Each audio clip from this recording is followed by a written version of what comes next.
Hi, I'm Tanya Granic Allen here with Counterpoint. We're giving a COVID-19 update for the next several days. One thing that's on a lot of people's minds is how are we doing with respect to the economy? So joining me now is Tony Clement, former Minister of Industry for Canada. Tony, thank you so much for being here.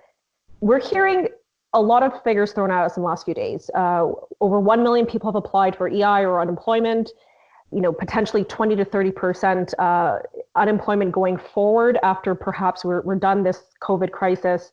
What is the economy going to look like when we're done? Are we headed towards a recession, perhaps something even greater than that, a depression? Well, my view is we're in a recession right now. It's not technically that case because you have to wait for 2 quarters of numbers. But the fact is we're into negative growth now, and we probably were there for many parts of the country even before COVID-19 hit, because we had the rail blockades and then we had the oil crisis in Alberta. But now it's hit every part of our economy. If you're in travel and tourism, there is no travel, there is no tourism, as one example. So it's definitely hitting parts of our economy hard right now, and that will continue until we start to get out of the lockdown that we're in right now. Now, is there anything that can be done to stop it? I understand there were emergency measures, if you will, or new, like extraordinary powers given to the government in a vote earlier this week. Is there anything else that can be done to stop it? Should the government be doing anything else to stop this economic slowdown? So I think what the government eventually did is the right approach, and it mirrors the approach in the UK and in Australia and other nations that have been hit hard, and probably mirrors the approach the US is taking once the bill is out of Congress. That's a $2 trillion package in the United States. Ours obviously is in the tens of billions, not the trillions. But eventually what the Trudeau government did was the right thing. They had this weird, we'll top up 10% of wages kind of approach initially. They scrapped all that, and they're going with this approach saying, look, if you're unemployed on top of your EI, if you're a small business owner, sole proprietor, it's basically $2,000 a month for the next 4 months upon application. So that tells me 2 things. First of all, it tells me that they're just pumping money directly to people so that we can pay our bills, pay our rent, those kinds of things. And secondly, it's a 4-month program.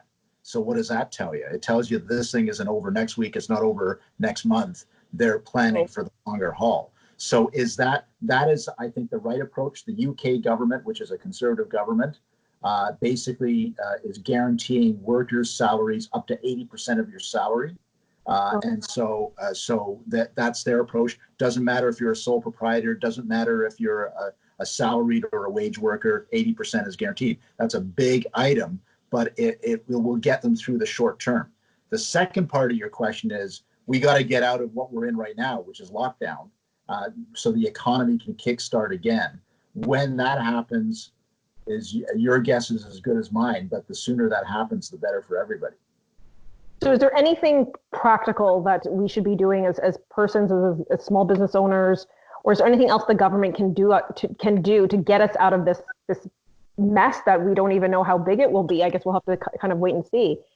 Well, I'm seeing a lot of adaptability in small business owners right now. There a lot more is going on online, obviously, and there's the growth of webinars and the growth of teleconferencing is happening right now as people continue to try to keep in contact with their customers and their clients. So I think that is a trend that will continue. The small business community is great at adapting. So I think that a lot of them will find a way to survive. Not everybody, but a lot will.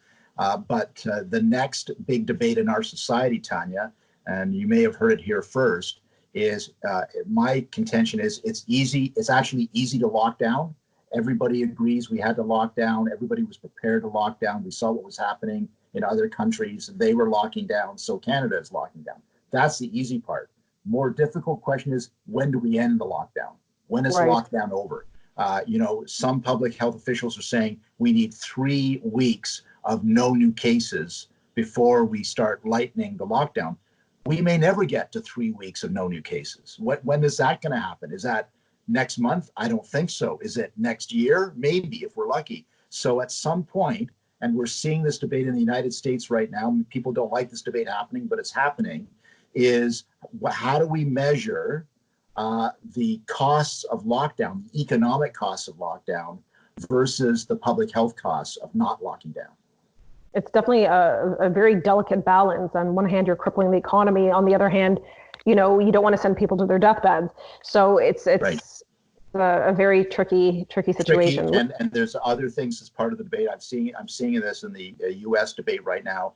People are already noting that there's an increase in drug dependency. There's an increase in suicide rates. There's a lot of things that go along with lockdown that are not one big happy family kind of cases. So I just, all I'm saying is I'm not creating an opinion right now. All I'm saying is we are going to have that debate sooner rather than later. Well, I guess we're going to have to take a wait and see approach. And like you referenced or suggested, this could be definitely long-term effects and some that we may not even be able to grasp presently. And then we'll have to see how that happens. Listen, thank you so much, Tony, for joining me. And perhaps we'll check in with you in a few days for another update. I'll be here. Okay, thank you.